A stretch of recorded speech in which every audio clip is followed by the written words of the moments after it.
marhaban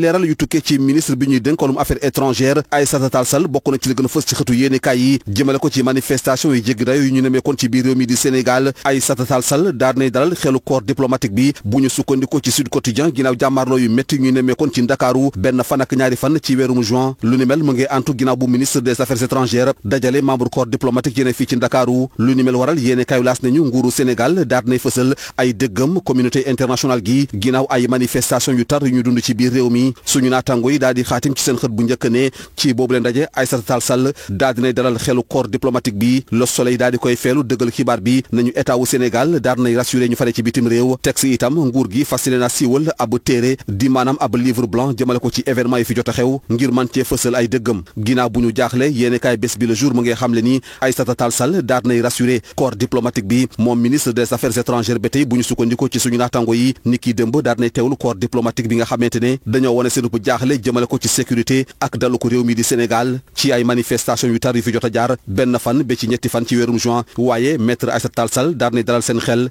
xamal leen ni daal dellusiwaat na ci biir réew mi rax si dolli itam des fësal ab téere di maanaam benn livre jëmale ko ci yile événement beneen événement bu waa F24 ndax mën a amal niki tey jile ci àjjuma ji bokk na itam ci li gën a fës ci xëtu yéenekaay yi di ay manifestation waaye Sud Quotidien mu ngi xamle ni préfet wu Ndakaaru daal dinay bloqué opposition bi tribune yéenekaay dëggal xibaar bi nañu préfet wu Ndakaaru daal dinay lankal waa F24 seen manifestation bi ñu na mën a amal niki tey jile ci àjjuma jile li waral nag préfet bi ne ñett bu ñu sukkandikoo ci suñu naataango yi moo di ne dafa jàpp ne waa F24 dañoo yéex a def seen déclaration ndaxte tënkuwuñu ci ay délai ya nga xamante ne moom lañ leen may ginnaaw bu ñu leen gàntale seen bile rassemblement wu àjjuma jile libération mu ngi xamle ni F24 daal na jël acte fas yéene tënku ci dogal li niki tey jile ci àjjuma jile waaye daal dinañu jox rendez-vous sénégalais yi ci seen doxu ñaxtu pacifique bi ñu fas yéene amal niki ëllëg ci samedi gi ci VDN bi ci jamono jooje l'observateur mu ngi xamle ni njiitu réew mi Macky Sall daal dinay accordel abu audience patronat wu sénégalais yi ci lu jëm ci mbirum candidature am ci atum 2024 ay ñaxtu yu tukkee ci opposition bi dialogue national bi yéene ka groupe Futurs Médias gi mu ngi xamle ni moom président Macky Sall fu mu tegoon ay tànkam ba léegi yëkkatiwu ko benn yoon ngir deltu ci ginnaaw lu ni mel waral yéene kaay bi xaatim ci xëtangu njëkk ne moom président Macky Sall fas yéene wutu maye dara ndaxte daal dinay wone dogom jëmale ko nag ci traqué di maanaam teg loxo ñëpp ñi nga xamante ne ñoo doon dugal seen ay yoxo ci ay yàqu-yàqu yu ñu nemee ko ci biir réew mi ci manifestation yi ak itam fulla gu mu jox biir dialogue national mi mu jàpp ne mooy benn cadre cundum ci fu ñu war a waxtaanee jàngeen jëf.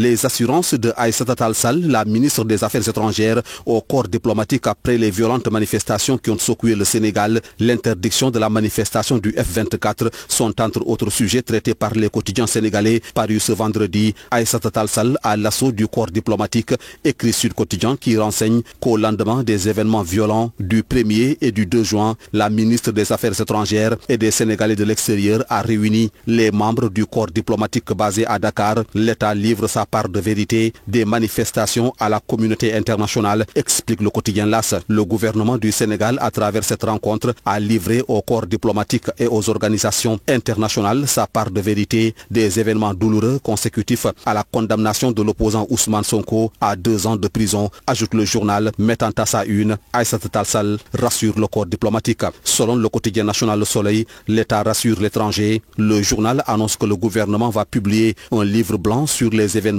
où il va donner sa part de vérité des événements violents vécus récemment. Le corps diplomatique préoccupé, Aïssata Tall Sall rassure, écrit Bes Bi Le Jour. La ministre des Affaires étrangères a écouté hier le corps diplomatique qui se dit préoccupé par la sécurité et la stabilité du Sénégal après les violences du 1er au 3 juin dernier. Maître Aïssata Tall Sall a tenu à rassurer que l'ordre a été rétabli. Elle a annoncé que le gouvernement a édité un livre sur les événements, rapporte le journal. L'interdiction de la manifestation du F24 prévue ce vendredi occupe également une place dans les quotidiens. Le préfet bloque l'opposition, selon Sud Quotidien. Le préfet dit niet pour 2 motifs, renseigne Tribune qui souligne que l'autorité préfectorale a brandi les motifs de la déclaration tardive et non-respect des délais. Des motifs qui, selon le journal, ont poussé le préfet de Dakar à interdire la manifestation du F24 opposée à une 3e candidature de Macky Sall. Son rassemblement interdit, le F24 prend acte et annule sa manifestation prévue vendredi, mais donne rendez-vous rendez-vous aux Sénégalais à la marche pacifique de samedi, selon Libération. En donnant rendez-vous samedi aux Sénégalais sur la VDN, malgré l'interdiction de ces manifestations du vendredi et du samedi, le F24 piétine l'arrêté du préfet, estime le quotidien. Dans ce climat tendu, l'Observateur rapporte que le chef de l'État a accordé une audience au patronat sénégalais sur les questions de la candidature en 2024, des manifestations de l'opposition, du dialogue national. Macky Sall reste ferme sur ses positions. Hier encore, face au secteur privé national